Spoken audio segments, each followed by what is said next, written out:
شروع اللہ کا نام لے کر جو بڑا مہربان نہایت رحم والا ہے۔ ان فرشتوں کی قسم جو ڈوب کر کافروں کی جان کھینچ لیتے ہیں، اور ان کی جو مومنوں کی جان آسانی سے نکالتے ہیں، اور ان کی جو تیرتے ہوئے جاتے ہیں پھر لپک کر آگے بڑھتے ہیں، پھر دنیا کے کاموں کا انتظام کرتے ہیں کہ وہ دن آ کر رہے گا جس دن وہ زلزلہ آئے گا، پھر اس کے پیچھے اور زلزلہ آئے گا۔ اس دن لوگوں کے دل خوف زدہ ہوں گے اور آنکھیں جھکی ہوئی۔ کافر کہتے ہیں کیا ہم الٹے پاؤں پھر لوٹیں گے؟ بھلا جب ہم کھوکھلی ہڈیاں ہو جائیں گے تو پھر زندہ کیے جائیں گے؟ کہتے ہیں کہ یہ لوٹنا تو سراسر نقصان کا لوٹنا ہوگا۔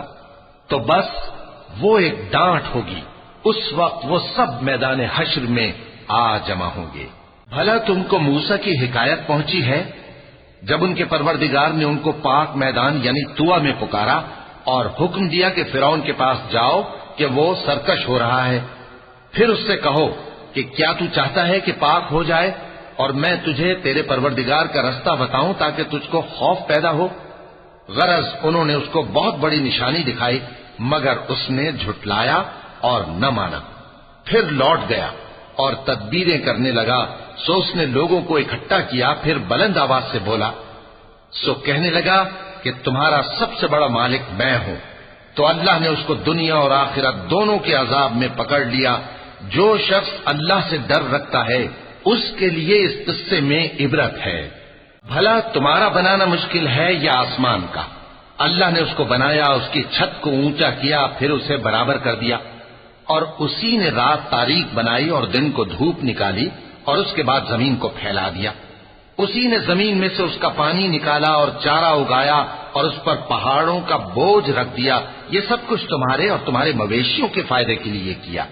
پھر جب وہ بہت بڑی آفت آئے گی اس دن انسان جو محنت وہ کرتا رہا یاد کرے گا، اور دوزخ دیکھنے والے کے سامنے لا کر رکھ دی جائے گی۔ اب جس نے سرکشی کی اور دنیا کی زندگی کو مقدم رکھا تو اس کا ٹھکانہ دوزخ ہی ہے۔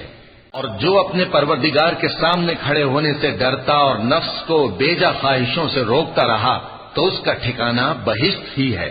اے پیغمبر صلی اللہ علیہ وآلہ وسلم، لوگ تم سے قیامت کے بارے میں پوچھتے ہیں کہ اس کی آمد کب ہے، سو تم اس کے ذکر کی طرف سے کس فکر میں ہو؟ اس کا منتہا یعنی واقع ہونے کا وقت تمہارے پروردگار ہی کو معلوم ہے۔ جو شخص اس سے ڈر رکھتا ہے تم تو اسی کو ڈر سنانے والے ہو۔